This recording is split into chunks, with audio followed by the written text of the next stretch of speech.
ഇത് ഞങ്ങൾ കിടക്കുന്ന ബെഡ്റൂമാണ് കേട്ടോ. അപ്പോൾ ഇത് ഭിത്തിയൊന്നും ചെയ്യേണ്ടി വന്നില്ല. ഭിത്തിയൊക്കെ നമ്മൾ വാൾപേപ്പർ ഒട്ടിച്ചുകൊണ്ട് അതൊന്നും അധികം അങ്ങനെ നാശമായിട്ടില്ല ഇതൊക്കെ ഒട്ടിച്ചത്. അപ്പോൾ അതുകൊണ്ട് അത് പറിച്ചെടുത്തില്ല. അപ്പോൾ ഇതാ ഭിത്തിയൊന്നും ഇവിടെ താഴെ ഭാഗമൊക്കെ പൊളിഞ്ഞതാണ് കേട്ടോ. പക്ഷേ എന്നാലും വാൾപേപ്പർ അങ്ങനെ അങ്ങ് പൊളിഞ്ഞു പോന്നിട്ടില്ല. അതുകൊണ്ട് അതൊന്നും പറിച്ചെടുത്തില്ല കേട്ടോ. അപ്പോൾ ഈ ബെഡ്റൂം മാത്രം പെയിൻറ്റിങ് ചെയ്തില്ല. പെയിൻറ്റിങ് ചെയ്ത് എവിടെയാണെന്നറിയാം, സീലിങ് പെയിൻറ്റ് ചെയ്തു. അതങ്ങ് വൃത്തിയായി.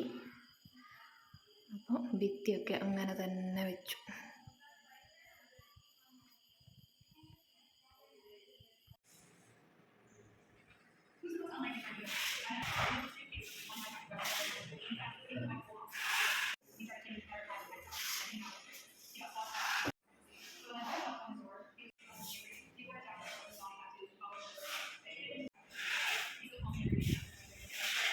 പുട്ടിയിട്ടു കേട്ടോ, നിറച്ച് പിന്നെയും പൊടിയായി. പുട്ടിയിട്ട് ഉരച്ച്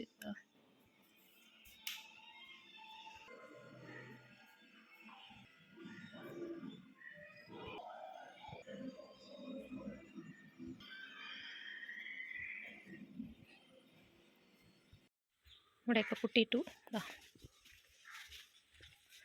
ഇവിടെ എല്ലാം പുട്ടിയിട്ട് ഉരച്ചു.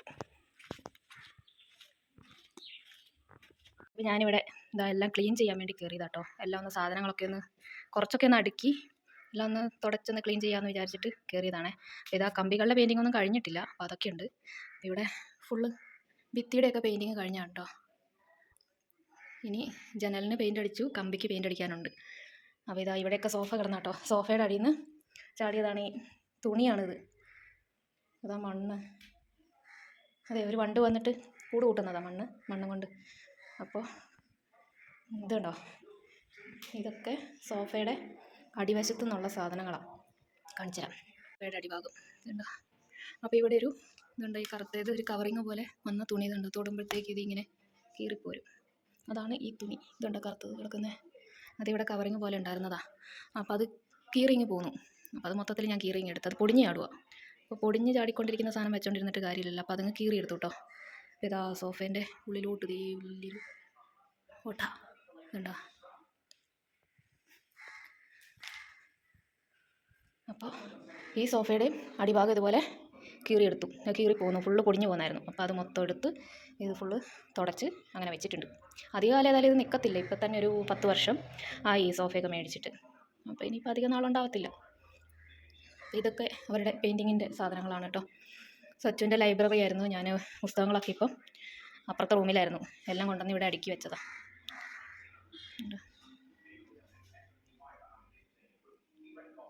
അപ്പോൾ ഓരോ പണികൾ ചെയ്തുകൊണ്ടിരിക്കുകയാണ്. ഇനി ബാക്കി ചെയ്യട്ടെ കേട്ടോ.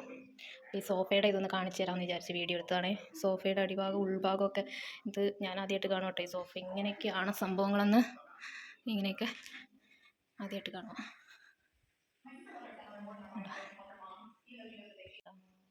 ഇത് ഞാൻ ഉണ്ടാക്കിയതാണ് കേട്ടോ. അപ്പം ഇത് കുറേ നേരം ഇരുന്ന് പണിതതാണിത്. ഇതൊന്നും ഇപ്പോഴല്ല, ഇത് ഡൽഹിയിലായിരുന്ന സമയത്ത് ഉണ്ടാക്കിയ സാധനമാണിത്. കുറേ സമയമെടുത്ത് ഇതിപ്പം എവിടെയാണ് ഇടുന്നതെന്ന് ചോദിച്ചു കഴിഞ്ഞാൽ അതാ ഈ കഥകിൻ്റെ ഇവിടെ ഇങ്ങനെ കൊടുക്കുന്ന സാധനമാണിത്. ഇത് ഈ ഹിന്ദിക്കാരൊക്കെ അങ്ങനെ ഇടും കേട്ടോ. അപ്പോൾ അതൊക്കെ കണ്ടിട്ടുണ്ടാക്കിയതാണ്. പക്ഷേ ഇവിടെ വന്നിട്ട് ഇട്ടില്ല ഒന്നും. ഇതിങ്ങനെ സോഫയിലൊക്കെ വെറുതെ അങ്ങനെ ഇട്ടേക്കുമായിരുന്നു ഞാൻ. ഇതൊക്കെ കഴുകാൻ വേണ്ടി ഞാൻ മാറ്റി വെച്ചതാണ് കേട്ടോ. ഇതുണ്ടോ,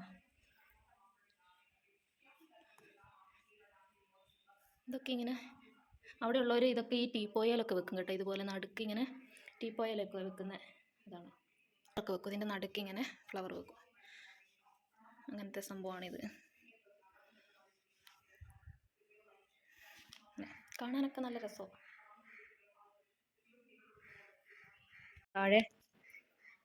താഴെ ഹാളിൽ തൂക്കിയിട്ടിരുന്ന ഊഞ്ഞാലാണിത്. അപ്പം എന്താ കുറേ സംഗതികൾ ഞാനിവിടെ എല്ലാം ഇങ്ങനെ അടുക്കി വെച്ചിട്ടുണ്ട് കേട്ടോ. ഇവിടെ അലമാരി ഉണ്ടാക്കാനുള്ള സ്പേസാണ്. ഇതുണ്ടോ, സ്പേസ് വിട്ടിരിക്കുന്ന. അപ്പോൾ അതൊന്നും ചെയ്യിപ്പിച്ചിട്ടില്ല. അതൊക്കെ പതുക്കെ ചെയ്താൽ മതി. ഇപ്പം മുകളിൽ അങ്ങനെ കിടക്കാനൊന്നും അങ്ങനെ ആളില്ലല്ലോ. അപ്പോൾ പതുക്കെ ഓരോ കാര്യങ്ങൾ ചെയ്യിപ്പിക്കുവാണ്. ഇത് ഞാൻ ബ്യൂട്ടീഷ്യൻ പഠിച്ച സമയത്ത് ഹെയർ കട്ടിങ്ങും ഹെയർ സ്റ്റൈലൊക്കെ പഠിച്ച ഡമ്മിയാണ്.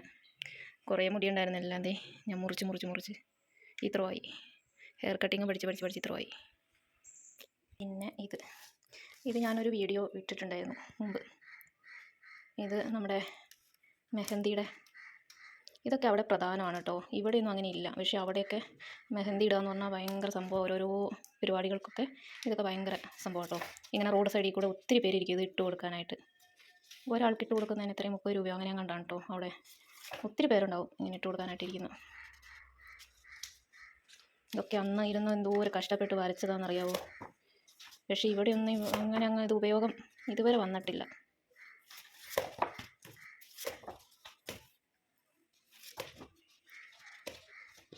പക്ഷേ ഇതൊക്കെ അവിടെ ഇതുപോലെയൊക്കെ വരച്ച് ഉണ്ടാക്കണമെന്ന് നിർബന്ധമാണ്. ഇത് മിലിറ്ററീൻ്റെ എംബ്ലം ഇതുണ്ടോ, ബ്യൂട്ടി ആൻഡ് കൾച്ചർ ഇതുണ്ട്. ഇത് മിലിറ്ററിയുടെ ഇതെന്താണെന്ന് വെച്ച് കഴിഞ്ഞാൽ മിലിറ്ററിയുടെ മറ്റേ ട്രെയിനിങ് സെൻറ്റർ ഉണ്ടല്ലോ, അവിടെ പോയി പഠിച്ചതാണ് കേട്ടോ. അവിടെ പലതരം കോഴ്സുകൾ പഠിപ്പിക്കും. അപ്പം നമ്മളെന്തായാലും പോയി പഠിക്കണം എന്ന് നിർബന്ധം അവർ പറയും. എന്നാലും എല്ലാവരും ഒന്നും പോകത്തില്ല കേട്ടോ. കുറേ പേരൊക്കെ എന്തെങ്കിലുമൊക്കെ പോയി പഠിക്കും. പിന്നെ TTC അങ്ങനെ ഓരോ കോഴ്സുകളുണ്ട്. കുറേ കോഴ്സുകളൊക്കെ ഉണ്ട് കേട്ടോ. നമുക്കിഷ്ടമുള്ളത് ഏതാണെന്ന് വെച്ചാൽ എടുത്ത് പഠിക്കാം. ഇതൊക്കെ ഒട്ടിക്കാനും ഇതിനൊക്കെ ഞങ്ങളെ പഠിപ്പിച്ച മാം കൂടിയിട്ടോ എല്ലാം ഒട്ടിക്കാനൊക്കെ. എഴുതൽ നമ്മൾ തന്നെ എഴുതണം. പക്ഷേ ഇങ്ങനെ എൻ്റെ കൈയക്ഷരം ഒട്ടും നല്ലതല്ല കേട്ടോ. ഹാൻഡ് റൈറ്റിങ് എനിക്ക് ഒട്ടും ഇഷ്ടമല്ല എൻ്റെ. അതുകൊണ്ട് അധികം ഞാൻ കാണിക്കുന്നില്ല. ഇതൊക്കെ കുറേ നാശമായി തുടങ്ങി. ഹെയർ സ്റ്റൈലുകളാണ്. കുറേ സംഗതികളുണ്ട്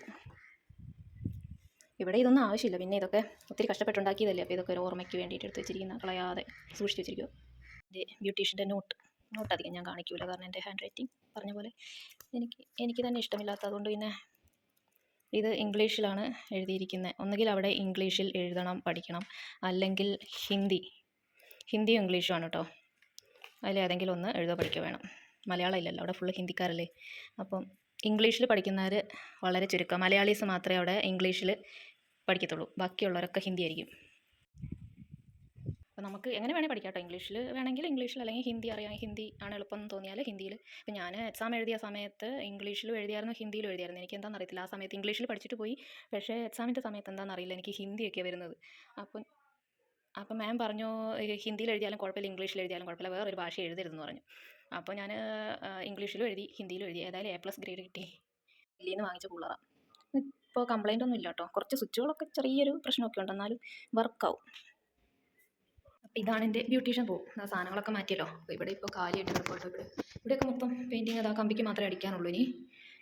അപ്പോൾ ഇവിടെ നല്ല പൊക്കമാണ് കേട്ടോ, നല്ല ഉയരത്തിൽ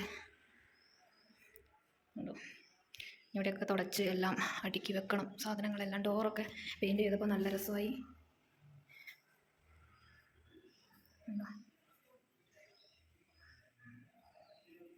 സൂപ്പറായി. ഇവിടെ നിന്ന് നോക്കുമ്പോൾ നല്ല രസമാണ് കണ്ടോ, നല്ല പച്ചപ്പ്. ഇവിടെ നിന്ന് ഇങ്ങനെ നോക്കി നിൽക്കാൻ എനിക്ക് ഭയങ്കര ഇഷ്ടമാണ് കേട്ടോ. നല്ല ഭംഗിയാണ് കാണാൻ. റബ്ബർ തോട്ടം.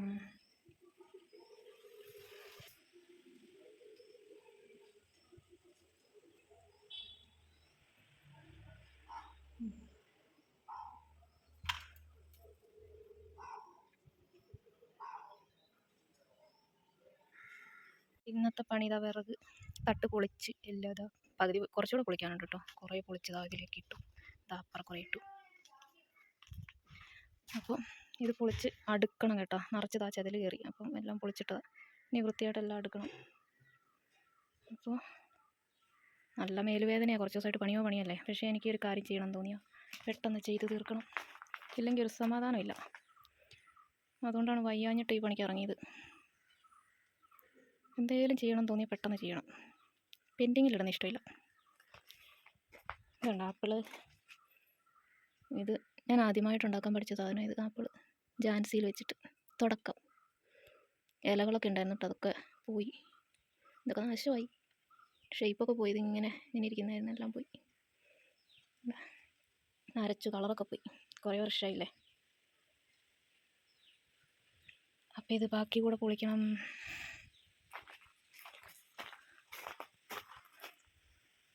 ഫോട്ടോ ഒക്കെ കംപ്ലൈൻ്റ് ആയിട്ടോ, അലമാരിയിലിരുന്ന് നാശമായി.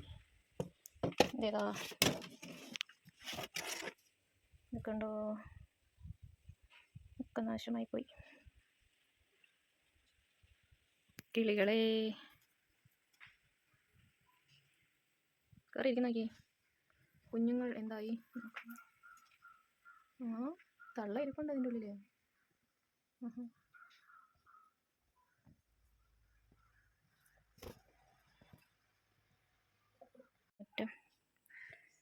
ഇതൊക്കെ ഇവിടെ പൊട്ടിയിട്ട് ഉരച്ചിട്ട് എന്താ, പിന്നെ ഇവിടെ മതിൽ കഴുകിയിട്ട് അതങ്ങനെ പായൽ പൊടി എല്ലാം കൂടെ മുറ്റാകെ അലമ്പായി കിടക്കാം കേട്ടോ.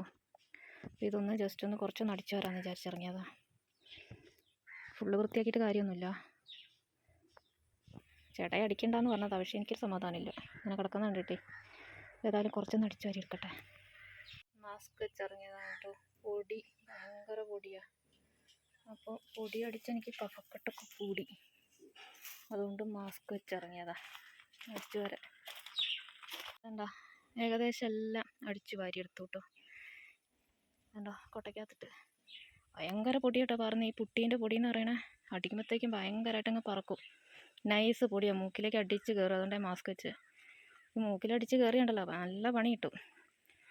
അപ്പോൾ മുമ്പ് എനിക്ക് കിട്ടിയിട്ടുള്ളത് കൊണ്ട് ഇപ്പോൾ മാസ്ക് വെച്ചാണ് ഫുള്ള് ഞാൻ അടിച്ചു വരുന്നത്. ഭയങ്കര പൊടിയെന്ന് പറഞ്ഞാൽ ഭയങ്കര പൊടി. ഇപ്പോൾ കാറ്റും കൂടി ഉണ്ട്, അതുകൊണ്ട് നന്നായിട്ട് പറക്കും. ഇനി ഇപ്പം നനയ്ക്കാൻ വേണ്ടി മോട്ടർ അടിക്കുമ്പോൾ വെള്ളം ഇതിൽ നന്നായിട്ട് അങ്ങ് അടിച്ചു കൊടുക്കും. അപ്പോൾ കുറേ പൊടി അങ്ങ് പോയി കിട്ടും. ഇടയ്ക്ക് ഞാനങ്ങനെ മുറ്റം കഴുകുന്നതാണ്. അപ്പോൾ ഇപ്പോൾ ഒന്ന് നനയ്ക്കാൻ നേരത്ത് അങ്ങനെ അങ്ങ് അടിച്ചു കൊടുക്കും. മുൻവശം അടിച്ചു വരാനുണ്ട് കേട്ടോ. അപ്പോൾ അടുത്ത് തുടങ്ങട്ടെ. എന്താ മൊത്തം വെള്ളം അടിച്ച് കഴുകി. ഇനിയിപ്പം നാളെ അധികം പൊടിയാവത്തില്ലായിരിക്കും. നാളെ അവർ ഉരയ്ക്കുമെന്ന് അറിയില്ല കേട്ടോ. ഉരച്ച് കഴിഞ്ഞാൽ പിന്നെയും പൊടിയാവും. ഏതായാലും ഇപ്പോൾ കുറേ പൊടി അങ്ങ് പോയി കിട്ടിയില്ലേ.